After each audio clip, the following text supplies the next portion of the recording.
Hey everyone, it's your pal here, diving deep into places we're definitely not supposed to go. So grab your flashlights and let's get spooked.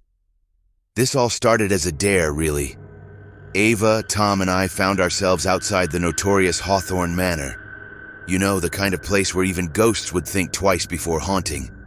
Ava was all decked out in her "I love spooky" tee and a cap that's seen better days, probably around the last time the manor had seen a coat of paint.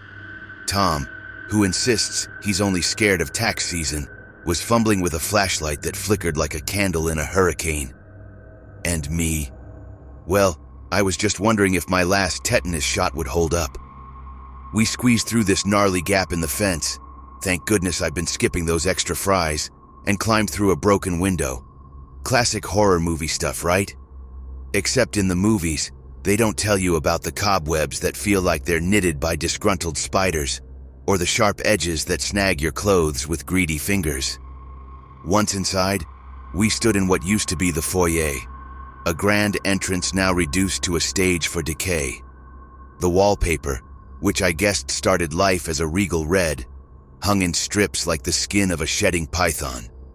A chandelier, or what was left of it, dangled precariously above our heads, as if deciding whether to give us a dramatic, if deadly, welcome. "Looks like my grandmother's attic on steroids," Tom quipped, his voice echoing slightly in the cavernous space. Ava shushed him, her eyes scanning the dark corners with a mix of fear and fascination. "Guys, did you hear that?" she whispered. "What? The sound of my heart trying to break out of my ribcage?" I replied, trying to make light of the fact that yes, I had heard something.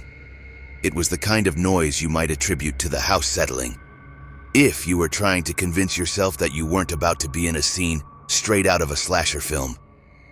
We moved deeper into the manor, our steps tentative as we navigated the sea of debris and forgotten memories. Every room told a story, probably none of them with happy endings. In one room, a grand piano sat, its keys dusty and silent. I couldn't resist. I played a note. It gasped out a sound like a last breath, and we all jumped. "Great, now you've done it," Ava hissed. "You've probably woken the dead, or at least the local bat population." The exploration continued. The inside was as welcoming as a tax audit. Dark, damp, and decorated with the kind of graffiti that makes you question the future of humanity. It was less street art and more desperate cries from the abyss. As we moved deeper, the air got thicker. Felt like inhaling a wet sponge. Now, I'm no fan of musty aesthetics, but this place was another level. We ventured into what might have once been a library, the shelves now barren and broken. Amidst the rubble, a single book lay open, its pages yellowed with age.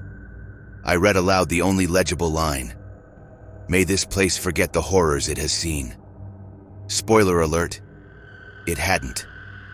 While rummaging through a room that smelled like regret, think wet dog meets old cheese, I found this ancient-looking book peeking out from under a decayed mattress.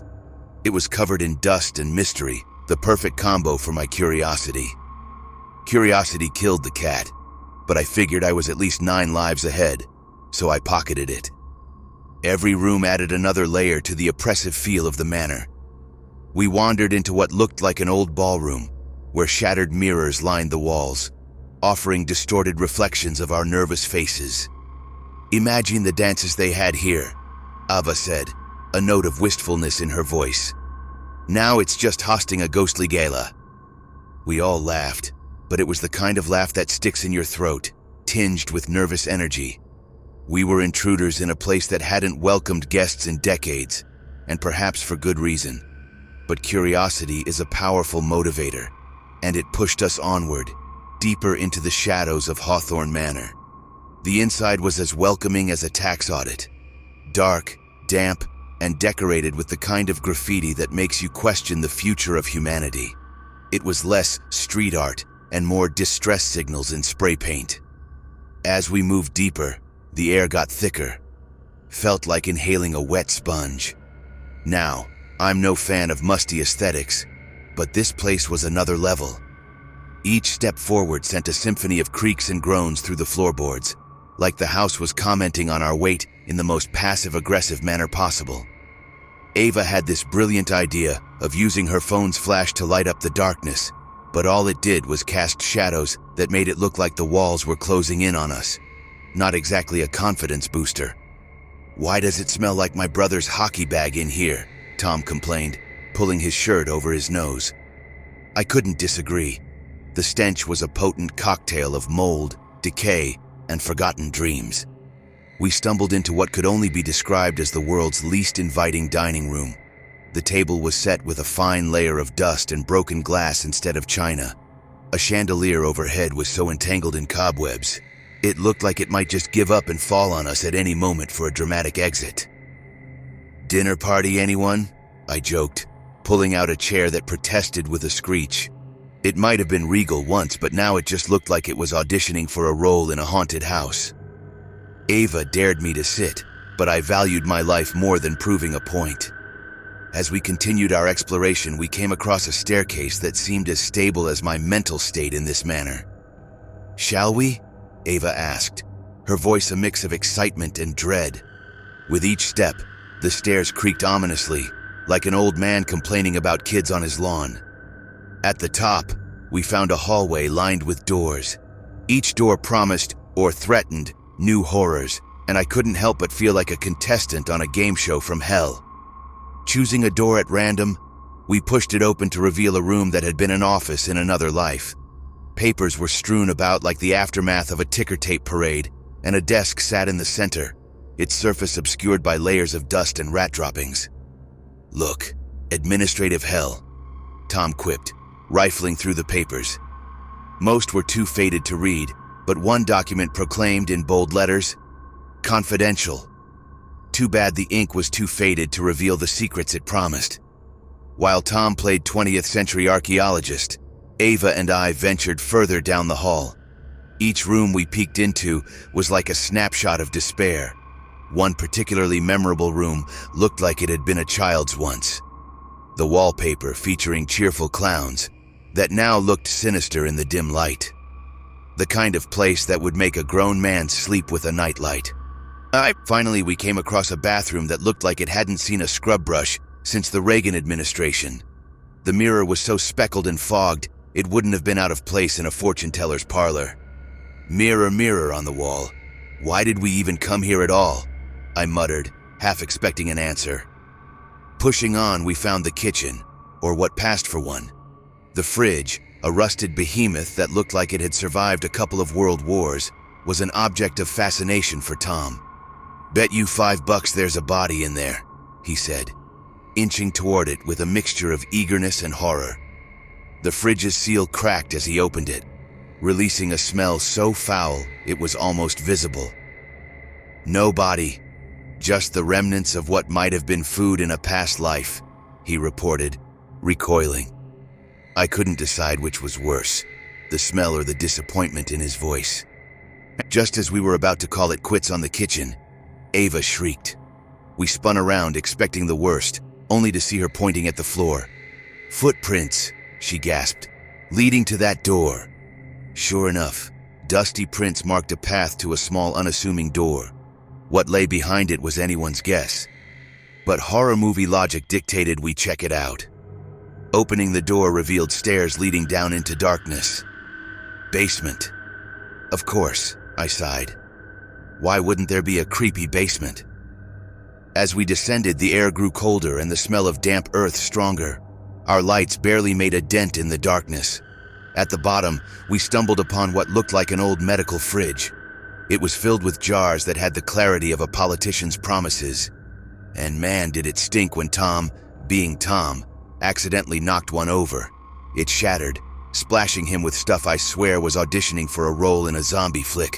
We ran out of there faster than a toupee in a hurricane, back to the sweet, non-putrid air of reality. Tom was spluttering, trying to wipe the gunk off his clothes with his hands, which only spread the mess further. "I think I'm going to need a quarantine shower," he groaned, inspecting his jacket that now looked like it had survived a slime attack. Ava and I couldn't help but laugh, despite the lingering smell that seemed to have attached itself to the inside of our nostrils. "Can we not do that again?" Ava pleaded, her voice trembling slightly from the adrenaline and disgust. I nodded in agreement, my own heart still pounding like it was trying to win a marathon. The room we had invaded was like the belly of some ancient beast, forgotten and unloved. Shelves lined the walls filled with jars and old equipment that looked like they belonged in a museum of medical malpractice. There was an unsettling number of surgical tools, rusted and sinister, laid out like a metal garden of horrors. Each tool seemed to have a story, and none of them were the bedtime story kind. Trying to lighten the mood, I quipped, "Hey, at least we found Tom's new cologne, Eau de Decay." Ava snorted, her laughter bouncing eerily off the stone walls. As we continued to explore, the basement revealed its secrets, one creepy artifact at a time.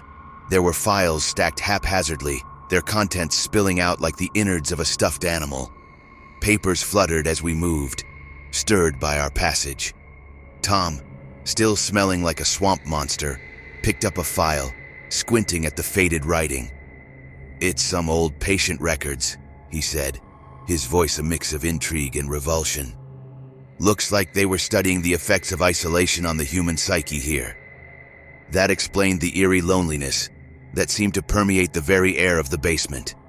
Each document, each jar, each rusty tool was a testament to the suffering that had once echoed through these walls. It was a historian's gold mine, and a horror enthusiast's nightmare rolled into one. Ava found a door at the far end of the basement, heavier than the rest, and secured with an old padlock that looked like it hadn't been touched since the Cold War. "What do you think is behind it?" she asked, half hoping we wouldn't be able to open it. Before I could answer, Tom was already at work on the lock, his earlier mishap apparently forgotten in the face of new potential horrors. With a grunt and a well-placed kick, the lock gave way, the door creaking open ominously. Inside was a small room, dark and musty, with a single bulb dangling from the ceiling. It flickered as if struggling to decide whether to plunge us into darkness or not. The room was stark, save for a large, dusty bookshelf filled with old leather-bound books and a single metal table in the center. As our light swept over the books, the titles sent chills down our spines. Experiments in Human Endurance, Advances in Pain Threshold Research, and other equally disturbing titles glared back at us. It was clear we had found the heart of the Manor's dark past. "Guys, maybe we should just leave," Ava suggested, her voice barely above a whisper. There was a palpable sense of dread now, a feeling that we were trespassing on sacred, if horrific, ground. But curiosity, that ever-persistent force, nudged us forward. I approached the table, noticing a set of old, yellowed papers held down by a human skull used as a paperweight. A morbid touch that seemed almost too on the nose for this place of nightmares. I picked up the top paper, reading the first few lines aloud. Subject 1023, Session 17, Pain Tolerance Thresholds. The words blurred as the reality of where we were and what we were touching dawned on me. We weren't just in a haunted house. We were in a laboratory where horrors had been methodically cataloged and studied. The gravity of our discovery was heavy in the air, as we silently decided without words that it was time to leave. Whatever secrets Hawthorne Manor held, some of them were meant to stay buried in the shadows. We retraced our steps, the chilling echoes of the past whispering around us, urging us to hurry, to escape the darkness we had unwittingly stirred. Further in, we stumbled upon what looked like an old medical fridge. It was filled with jars that had the clarity of a politician's promises. And man, did it stink when Tom, being Tom, accidentally knocked one over. It shattered, splashing him with stuff I swear was auditioning for a role in a zombie flick. We ran out of there faster than a toupee in a hurricane, back to the sweet, non-putrid air of reality. Tom was spluttering, wiping at his clothes with a vigor usually reserved for someone who'd just discovered they'd walked through a spider web. "It's on me, isn't it? I'm going to turn into a zombie now, aren't I?" He half joked, half panicked. "Only if zombies are made from expired mayonnaise and the broken dreams of high school science projects," I retorted, trying to keep the mood light despite the lingering horror of what might have actually been in that jar. Ava was pulling Tom further away from the spill, her face wrinkled in disgust. Let's just hope that shirt isn't a keeper, she said, her voice tinged with a sympathy that barely masked her amusement at his predicament. We continued onward, the shadows of the manor growing longer, as if stretching out to grab us.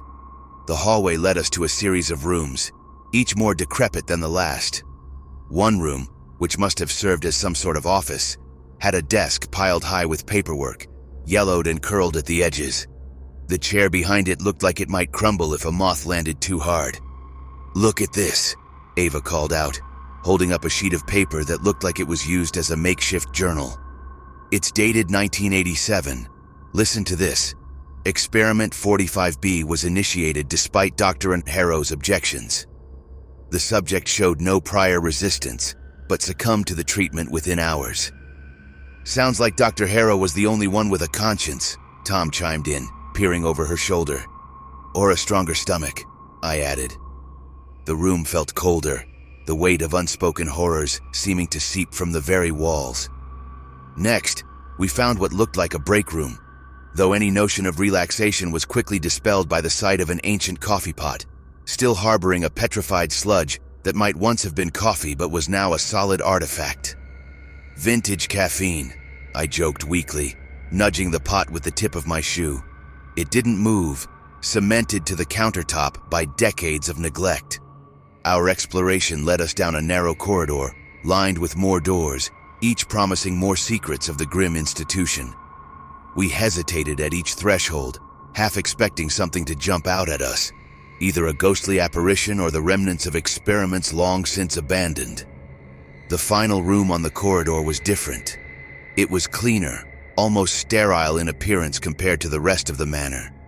Inside, rows of cabinets filled with neatly labeled files and dust-free shelves suggested someone had been here recently, or at least more recently than the last time the place had seen an honest-to-goodness janitor. "Guys, look at this," Ava said, her voice a whisper of awe and fear. She was pointing at a cabinet marked Confidential Project Lazarus. Tom, ever the brave soul, opened it and began rifling through the files. "These are all medical records, but look at the names. They're all the same person, or at least they start that way." "Start that way? What does that even mean?" I asked, leaning in closer. He spread several files in front of us. "Here, John Doe, subject A, then John Doe, subject B, and it goes all the way to G. It's like they were cloning him or something." A shiver ran down my spine. Cloning experiments in a forgotten wing of an old manor? It sounded like a plot ripped right out of a sci-fi horror film. Yet here we were, standing in the middle of it. Before we could delve deeper into the mystery of John Doe, a sudden noise snapped us back to reality. It was a soft, scuttling sound, like something, or someone, was moving in the shadows. Our lights whipped around, catching nothing but the dance of dust motes in their beams. "Maybe it's time we call it a night," Ava suggested, a nervous laugh betraying her calm exterior. I nodded, more than ready to leave the creepy confines of Hawthorne Manor behind. But as we turned to leave, I noticed something in the corner of the room, tucked under a tarp. Curiosity, that damn trait, urged me forward, and I pulled back the cover. Beneath it lay a series of what appeared to be old mechanical devices, each one more bizarre and ominous looking than the last. There were metal contraptions that seemed to be part braces, part torture devices, complete with straps and rusty gears. It was like stumbling upon the prop room for a horror film about Victorian surgical practices. "Are those medical instruments?" Tom asked, squinting in the dim light. "Or instruments of torture," Ava corrected with a grimace. "This place just keeps getting better and better." I carefully picked up one of the devices, its metal cold and unwelcoming in my hands. It was heavy, designed with a cruel precision that suggested its use was anything but therapeutic. "Looks like something out of a steampunk nightmare," I muttered, setting it back down with a clatter that echoed ominously through the room. We decided, unanimously and without further discussion, that exploring the macabre collection further wasn't in our best interest. As we turned to leave, however, a small leather-bound book caught my eye, wedged between two sinister-looking machines. It was old, the leather cracked and worn, but the pages were remarkably well preserved. I couldn't resist. I pulled it out and dusted it off. Opening the book, I found it filled with handwritten notes, diagrams, and what looked to be personal reflections. "Guys, this might be some sort of journal or lab notebook," I said, flipping through the pages. Each entry was more disturbing than the last, detailing experiments that blurred the lines between science and madness. "This is insane," Ava said, reading over my shoulder. "Listen to this. The subject showed remarkable endurance, but eventually succumbed after the third adjustment. Further refinement needed." They were really pushing the limits of what's ethical. The entries were dated, the most recent from just a few years ago, which sent a fresh chill down my spine. This wasn't just some long-abandoned project. Someone had been continuing these experiments not too long ago. Tom, who had been quietly examining another corner of the room, suddenly spoke up, and they might still be at it. "Look at this." He was standing by a half-covered object that, when fully revealed, looked disturbingly like a modern-day operating table, complete with restraints and an array of surgical lights above. The realization hit us all at once. We weren't just in an old, forgotten part of a creepy manor. We were potentially standing in a still-active experimental surgery room. The thought was too much to bear, and any lingering thoughts of further exploration evaporated as quickly as our courage. "We need to get out of here now," I said, the urgency in my voice mirroring the pounding of my heart. "This isn't just creepy old stuff. It's dangerous." As if on cue, another sound echoed through the manor, this time unmistakably the sound of a door creaking open somewhere above us. That was all the motivation we needed. We didn't bother to replace the tarp or recover the surgical table. We just ran, not stopping to look back until we had burst through the Manor's decrepit front door and into the cool, less threatening air of the outside world. Our breaths came in gasps as we paused, looking back at the imposing silhouette of Hawthorne Manor against the night sky. The manor seemed to watch us, its dark windows like eyes full of secrets we were fortunate enough to escape. "We're never going back there, right?" Ava asked, her voice shaky. "Not even if they offer to pay us," Tom replied, and I nodded in agreement. As we walked away, the weight of what we had discovered hung over us like a dark cloud. Hawthorne Manor was more than just a spooky place for thrill seekers. It was a reminder of how thin the line is between curiosity and danger, between science and horror. And somewhere, in the shadows of that line, the experiments might still be ongoing, waiting for the next unwary explorer to stumble upon them. A couple of nerve-wracking sleepless nights later, I opened the book. Guys, it was a journal from 1987, written by a poor sap named Michael Thompson, detailing a medical trial from hell, literally. Eye injections, mysterious illnesses, and nurses who seemed to graduate from the school of sociopathy. It turns out Hawthorne Manor wasn't just a hospital. It was a front for some twisted experiments. Now, most people might toss such a book into a fire and call it a day, but I guess I was feeling particularly brave, or particularly stupid. So, there I was, on my third cup of coffee, flipping through a nightmare diary at 2 a.m. The journal entries started off innocuously enough, with Michael describing his arrival at the manor with a sense of naive excitement. Poor guy had no idea he was walking into a real-life horror movie. Day 1. Arrived at the facility today. The place has a charm like no other, if you count charm as peeling paint, and a smell that suggests the janitors walked out decades ago. Met the staff. They have the bedside manner of piranhas. By day 5, the tone had shifted dramatically. Michael's scribbles became more frantic, his entries punctuated with sketches of syringes and haunting faces. Day 5. They started the injections today. Not sure what they're pumping into us. But it made Jerry see colors he says haven't been invented yet. It wasn't just the substances they were given. The journal detailed a descent into paranoia and fear that would rival any psychological thriller. Day 12. I'm convinced the nurses are listening. Through the walls. Either that or the manor is whispering. Jerry's gone. They said he was transferred. I say he's part of the wallpaper now. The humor I tried to find in the entries was dark, like really dark chocolate that's more bitter than sweet. Michael's observations were interspersed with doodles. Here a monster with a syringe, there a nurse with devil horns and a clipboard. Day 20. If I'm not crazy yet, I'm on the express train there. Met a girl, Sarah, says she's been here since February. She's got eyes like she can see right through you. Or maybe that's just the meds. As the entries went on, the experiment seemed to grow more bizarre and torturous. Descriptions of isolation tests, sensory deprivation, and some ominously titled endurance trials filled the pages. It wasn't just a hospital, it was a dungeon, and the doctors were the dungeon masters. Day 33. They put me in a room with nothing but a light bulb and my own regrets to keep me company. I think I've spent more time with my regrets now than I ever did with my ex. By now my coffee was cold, and the laughs were stuck in my throat. This wasn't just a journal. It was a cry for help etched into paper. I felt like I was reading a roadmap to madness, the kind that could only end in tragedy. Day 40. Sarah's gone. They told me she was released, but we both know that's as true as a politician's promise. I'm not just a patient. I'm a prisoner.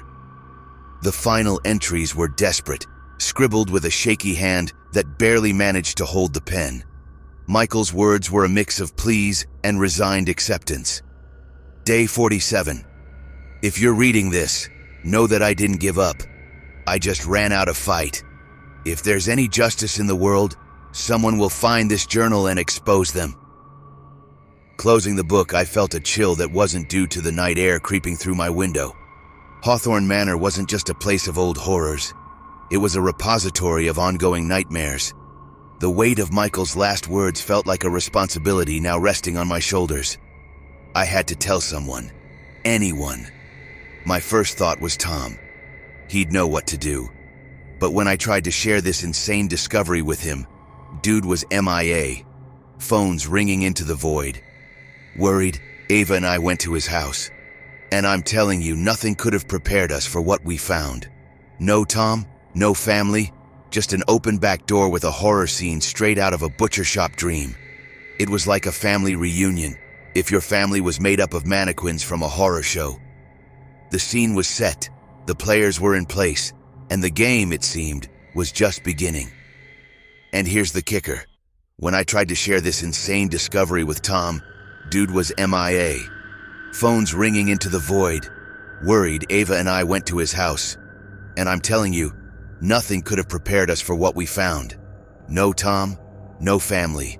Just an open back door with a horror scene straight out of a butcher shop dream. It was like a family reunion. If your family was made up of mannequins from a horror show. The living room looked like it had hosted a paintball match, except the only color used was crimson. The couch was flipped and lamps were shattered. A true testament to the saying that redecorating can be a real nightmare. A vase lay broken on the floor, flowers strewn about like the last memories of a forgotten anniversary. "Should we call the cops?" Ava whispered, her voice trembling more than a leaf in a hurricane. "Yeah, just after we snoop around for clues," I said, already moving deeper into the house. My heart was thumping in my chest like it wanted to break free and run out the door. Frankly, I couldn't blame it. We crept through the house, the silence heavy and foreboding. Every creak of the floorboards sounded like a scream in the quiet. We made our way to Tom's room. The bed was unmade, sheets tossed aside in a hurry. On the nightstand, his phone was buzzing with unseen notifications, a digital cry for attention in the midst of chaos. Digging deeper, I opened his laptop. A series of browser tabs were open, all related to Hawthorne Manor. One was a forum titled Unsolved Mysteries of Hawthorne Manor. Another, a map of the local area with several points marked. Tom had been doing his own investigation. It seemed like his curiosity hadn't ended with our escape. "Look at this!" Ava called out from the bathroom. I hurried over, nearly tripping over a rug that was bunched up like it was trying to trip me. Inside, the mirror was fogged up, steam still clinging to it from a shower perhaps taken in haste. Written on the mirror in the lingering condensation were the words, "They followed me home." Chills ran down my spine. The words were a stark and haunting reminder of the dangers of digging too deep into places best left unexplored. The realization hit me like a cold slap. The horrors of Hawthorne Manor were not confined to its decaying walls. They were more personal, more invasive. We left the bathroom, urgency lending speed to our steps. As we headed to the kitchen, a sudden noise stopped us dead. It was a soft, pitiful moaning coming from the basement. Against every instinct screaming at me to run, we approached the basement door. The moaning grew louder, a symphony of sorrow and pain that no human should ever utter.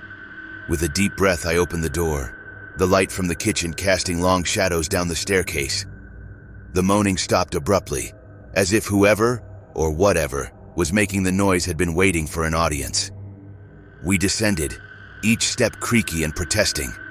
The basement was dimly lit by a single bulb that swung gently, casting eerie moving shadows against the walls. There, in the far corner, was Tom. He was huddled against the wall, his eyes wide with terror. "Tom!" Ava rushed to him, kneeling by his side. He looked up at us, confusion and fear mingling in his expression. "It followed me," he whispered hoarsely. "I tried to stop it, but it's too powerful." Before we could ask more, the light bulb flickered and went out, plunging us into darkness. In the pitch black, I could hear my own breathing, ragged and scared. Then, the bulb flickered back to life, and we saw them.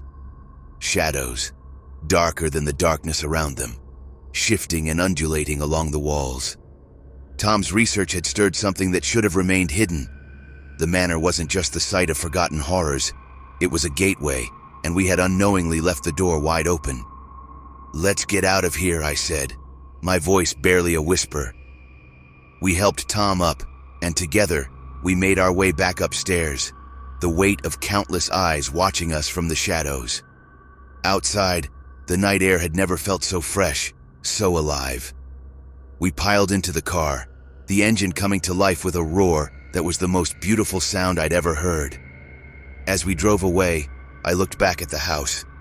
The windows glinted like the eyes of something wicked, watching, waiting.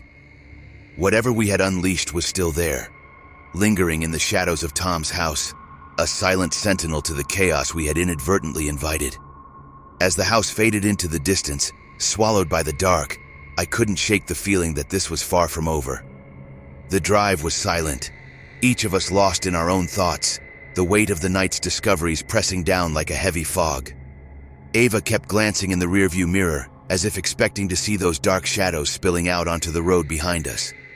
Tom was pale, his usual bravado replaced by a haunted look that said more than words could. When we finally reached my place, the familiar surroundings did little to dispel the dread that had taken root. We sat down in the living room, the clock on the wall ticking off the seconds like a countdown to our next nightmare. "I think we need to go back," Tom finally said, breaking the silence. His voice was shaky, but there was a determination there that hadn't been present before. "Back? To Hawthorne Manor?" Ava asked incredulously. "Have you completely lost it?" Tom shook his head, his eyes clear for the first time since we found him. "No, not the manor. We need to go back to the beginning, find out where all this started.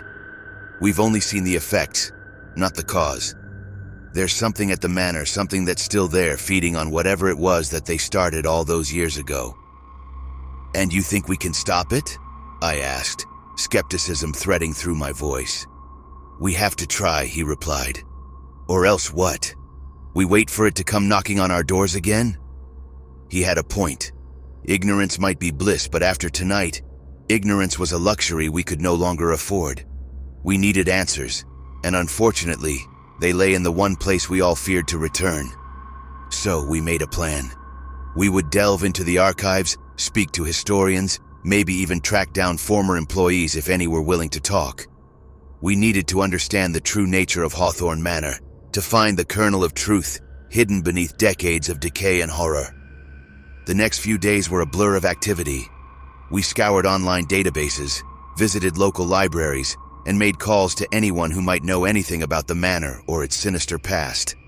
Slowly, pieces of the puzzle began to fall into place. Hawthorne Manor hadn't just been a hospital, it had been a cover for something far darker, an experiment that delved into realms man was not meant to tamper with. With each discovery, the urgency grew. We were piecing together a map that led back to the heart of the darkness at Hawthorne Manor, and with each step forward, the shadows seemed to grow deeper, more persistent. Finally, we were ready. Armed with knowledge, a healthy dose of fear, and a desperate hope, we set out to confront whatever awaited us at Hawthorne Manor. The drive back to the manor was tense, each mile bringing us closer to a confrontation we could hardly imagine, let alone prepare for. As the decrepit silhouette of Hawthorne Manor loomed on the horizon, a chill ran through me. The manor was no longer just a building, it was a battleground, a place where we would stand against the shadows that had haunted us since that first fateful night. We arrived as the sun began to set, casting long shadows that seemed to reach out towards us, as if heralding our return. We entered the manor with a single goal: to end this, once and for all. Inside, the manor was as we remembered, only now each creak and whisper of air felt like a breath on the back of our necks. We made our way to the basement, the heart of the manor's dark past, and there we set up our equipment, ready to confront whatever forces we had awoken. What happened next is a blur, a confrontation of wills, a battle against the darkness. We faced our fears, our doubts, and the very shadows that sought to engulf us. And when it was over, the manor was silent, a quiet that was more than the absence of noise. It was a peace, hard-earned and fragile, but real. As we left Hawthorne Manor for the last time, the sun was rising, painting the sky with colors of hope. We were exhausted, drained in every way, but we were alive. We had faced the darkness and survived. And though the shadows might never completely dissipate, we knew we had restored a balance, at least for now. The road home was quiet, each of us lost in our own reflections. The battle was over, but the war against the darkness within and without, would always continue. And we were ready for whatever came next, fortified by the knowledge that together we could face the shadows and emerge into the light. If this story has chilled your spine, quickened your pulse, or simply entertained you, tell your friends, share this journey on your networks, and bring more eyes to the shadows. The more who know, the less the darkness can hide.